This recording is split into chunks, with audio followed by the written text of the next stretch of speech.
I was born and raised in the suburbs of Cleveland, Ohio, the youngest of 3 boys. My parents have a very loving marriage and they instilled some great qualities in my brothers and myself. My oldest brother, Eric, he's a smart one. He's gifted and geek. He's been very successful developing computer programs and creating websites. My middle brother, Dave, he was the athletic and artistic one and now owns his own t-shirt company. While both men grew up to be great men, husbands, and fathers, I tended to gravitate towards Dave as I was growing up because he double-dipped in the gene pool with those athletic and artistic talents. He would tell you that he triple-dipped because he was the good-looking one in the family. I would then point out to him, well, he quadruple-dipped then because you're hilarious if you think you're the good-looking one. Then there's me.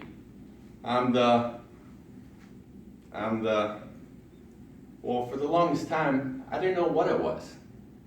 Good opportunity for my brother to make a joke there, I'm sure. The early parts of my life, my mom referred to me as her gentle giant, as I was an 11-pound baby, and I grew faster than most other kids my age. As I headed into middle school, my shoe size grew quicker than anyone else's too, as I was the first one to be in adult shoes of my friends. Then I was given the name Bigfoot.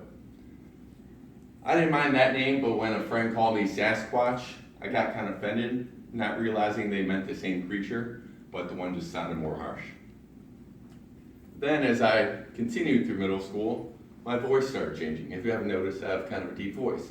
This started happening in middle school. So by 8th grade, I was actually known for being able to impersonate the famous Budweiser frog commercial. Budweiser.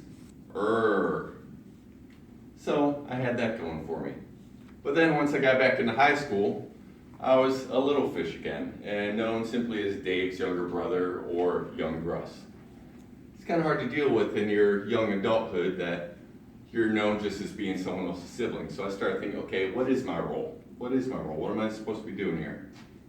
I looked at my 2 brothers and realized that they had all these people enjoying these different traits and things they did, and I wanted to be like them, and I wanted people to pay attention to me.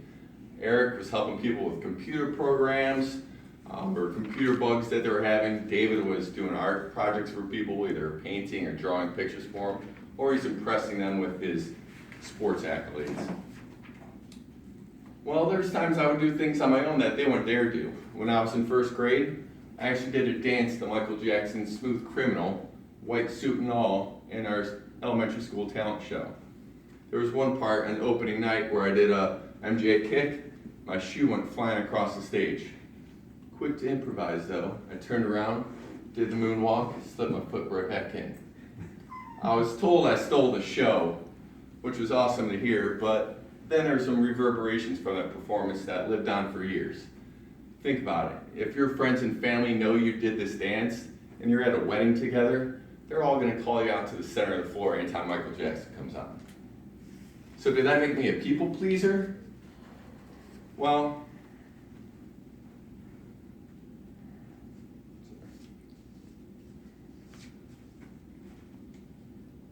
no. Did that make me an entertainer? You could say that. I haven't done that performance, but I also did some other things in high school. I was in show choir. I was also MC for some awesome school events.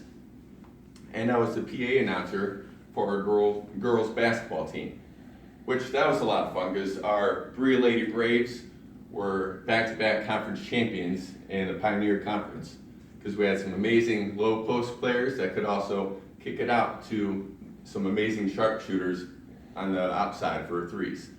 Bunker to James for 3! I go to some professional games now, listen to announcers, and I think, I could do better than that.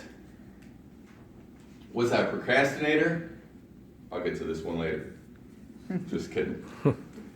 Actually, again, not sure what I want to do with my career, where I wanted to go.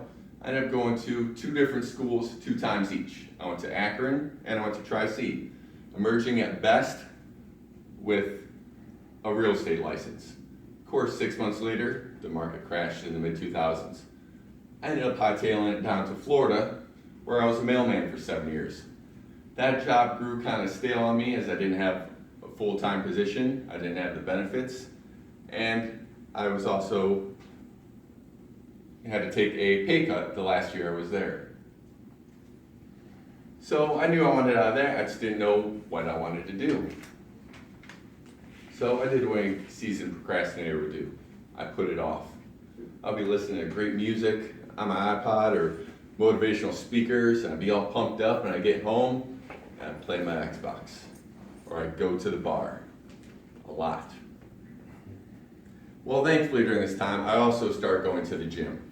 And it was there where I met two incredible men that have had a lot of influence on me. One of them actually introduced me to my first Toastmasters event. And he also taught me to start believing and become the best version of yourself. And that has kind of led me to where I am today, where I'm here in front of you all, trying to better myself, and I'm also trying to better other people. I don't know what exactly my role is, but I know I was given the God-given gift of empathy, and so I'm teaching people to be the best version of themselves, to know they can be healthy in spirit, mind, and body. So while I have a piece of paper that says I'm a personal trainer, I know I'm so much more than that, because I'm constantly working on myself, I'm getting other people to work on themselves as well.